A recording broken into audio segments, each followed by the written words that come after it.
I was born in East Boston, Massachusetts, and I'm in the same house for 97 and a half years, except the years I was in the service. They're going to put a square when I decease for me, I understand. That's excellent. Was there any history of military service in your family before you? No, no, no. The only one, my brother got in the service during the war and got a lot of maladies, but he was the only one. When did you join the Army? July 6th. I was 18 in May and they had me in, I received June, so it was 1943. Mm-hmm. Yeah. Okay. Of July 6th. And you enlisted or you were drafted? I was drafted. Yeah. Okay. If I volunteered, I noticed that they were leaving, all the A students were leaving, and they let a couple of C students like myself out. But if you got out, you could have named your service. I didn't know that. I saw them disappearing, but so I was drafted. It was Christmas Eve of 43. The division was ordered over. That was the second largest convoy at Newport News, Virginia. You could not see the end of them. And when we hit the Mediterranean, the first convoy we saw bed mattresses and all that stuff, you know. Because what happened was, General Donuts, who was the Navy, he was knocking our ships off on the coast. And we get it, Sicily had already been taken. But we had to go into Sicily to get orders, whether they want to land us at Anzio or on the Monte Cassino front. I later got to the Anzio in May, but my main forces were Monte Cassino. And two ships come into the harbor. They had to make a decision. And while we were in the harbor, a stupid Italian, I guess it was, he had jumped, let a submarine come in under the gates. And we spotted him. So we getting fed one meal a day. You know, you got 500 men aboard. So we had the mess kits, and all of a sudden we had boom, they throwing the barrels over, you know. Oil spurts up. They got them.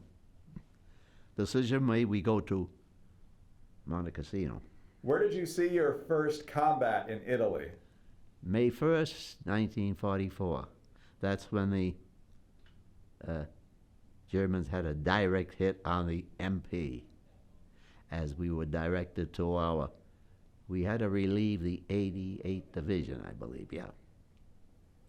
And what was that combat like? Oh, mountainous. Italy had never been taken from the south. I can't pronounce his name, thousands of years ago, Bessalaris, I guess he was. Hannibal come down from the mountains with 200 elephants, but from the north. The Rapido River, the mountain is unbelievable. You just can't do it. Clark said he could. General said he could. Wiped out the entire division, practically. Well, tell me what that first combat was like. Talk about the intensity, what you were seeing and hearing. Well, the barrage they put that night was tremendous.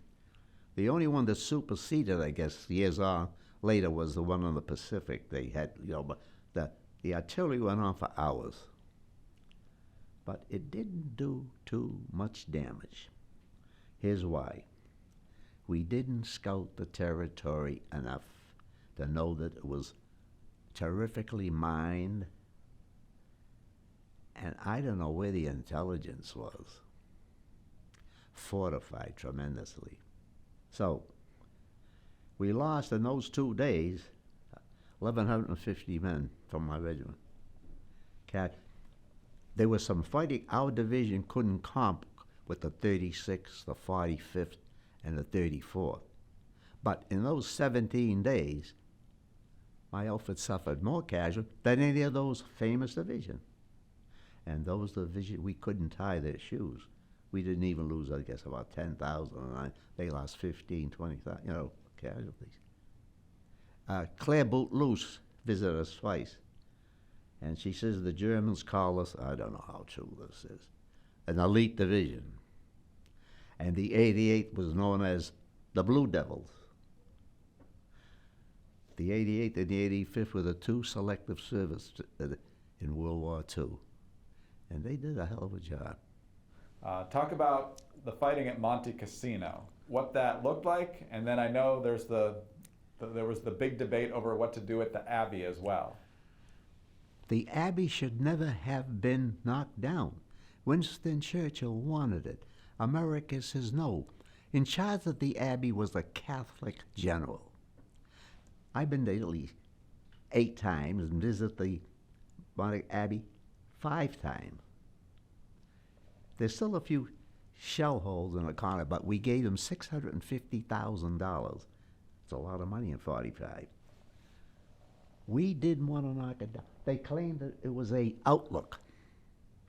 The Germans said no. And the German general, this is an aide at Monte Cassino, that takes us around and shows us.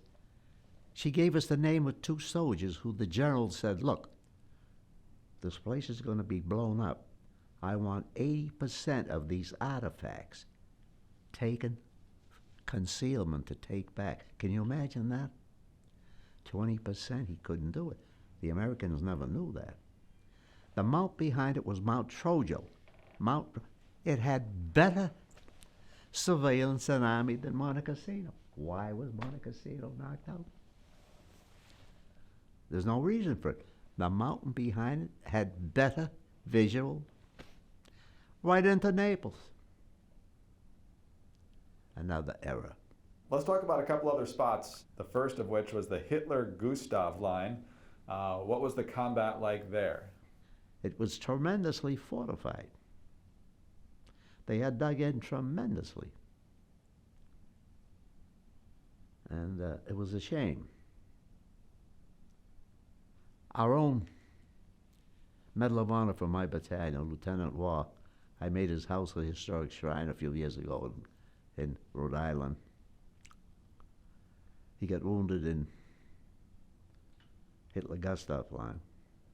Bandaged him up and went into Italy, which is a few miles before Rome. With 1 man to scout out Italy, we're going to take Italy, see? German general from the 88th, they never named them. So what are you guys doing it? We're waiting for help. Take out that Tiger tank. Well, now the Germans don't open the turret tank very often. They had Molotov cocktails. They were moving in on the tank. But a tank can only see, they can't see what's on the ground. They had almost got there. And the German opened the turret and mowed them down. And the guy that saw all this, Ed Guthman, wrote a book on it. It was a sadly mistake. Never should have died, Rocco, let's talk about a couple other things. Now the fighting along the Gothic line. Well, we gave them a month. While we were training at the Arnold River, they were building up tremendously. The Germans were. September 13th started the Gothic line. We supposedly, some book has it as spearheading the attack on the 13th. The Gothic line was almost as bad as the Hitler line, because we gave them time, and they had, the POWs that they grabbed of us, they had them building bunkers with wood. It was awful, tremendous. We lost considerable men at that, only because our general didn't cut them off at Rome. He would have had the whole 10th German Army. Let them go. Well, what else? September 13th came the offensive on the Gothic line. Now, some books have the 85th as spearheading on highway. I don't know. I can't remember. I lasted only about I lasted till about the 18th on the Gothic line, where mysteriously I end up at an evacuation hospital, and mysteriously I end up in a convalescent home. Were you wounded? I must have been. I had something on my hand. Before I had something on my sodium amytal on the Hitler line, and they took something out of my hand, and the doctor said, "Who saw this? Who saw what? Take it out," I said. I didn't know that later on it would be, it meant something. So I ended up there I was there for 18 days, and they were going to keep me, because they had to bandage my hand, see? And they were supposed to go further, because I had enterocolitis. I had everything but sugar diabetes. So anyway, he says, well, look, they need guys. They're getting 800. Your left hand, you don't need your left hand to shoot. The jerk doesn't know you can't shoot with one hand. So he sent 3 of us up front again. But they did get 800 cooks and bottle washers, from France. That helped out. But if the 10th Mountain had only been sent about for the Gothic line, it would have helped us tremendously. But they didn't. Tell us a little bit about your weapon and what it was like to use that in combat. I used mostly grenades, to tell you the truth. I could hear the trucks at night coming under. So I decided to go on a grenade barrage. I was coming pretty close, I guess. About a half hour later, 2 Germans, I was on the outpost. Here's another, I have to live with this. Dressed up in American uniforms, mumbling. Now you don't mumble on they were mumbling in English. You see, they had trained 2,500, Harvard, Yale, and Princeton, that were Germans, and they used them in the European campaign, and they must have had a few dozen in Italy. I give him he mumbled something. I let him go. But I noticed a goose step. I could see, even though the moon was, I should have shot him. How do you shoot a guy dressed up in an American uniform? Can't do it, can you? Well, guess what happened? He ends up going, I don't know how many yards further, reports back, and they blew up our ammunition. But I don't know how many men got wounded or killed. I have to go with that too every day. But they let the second outpost let them by too. We had 2 outposts. But guess what?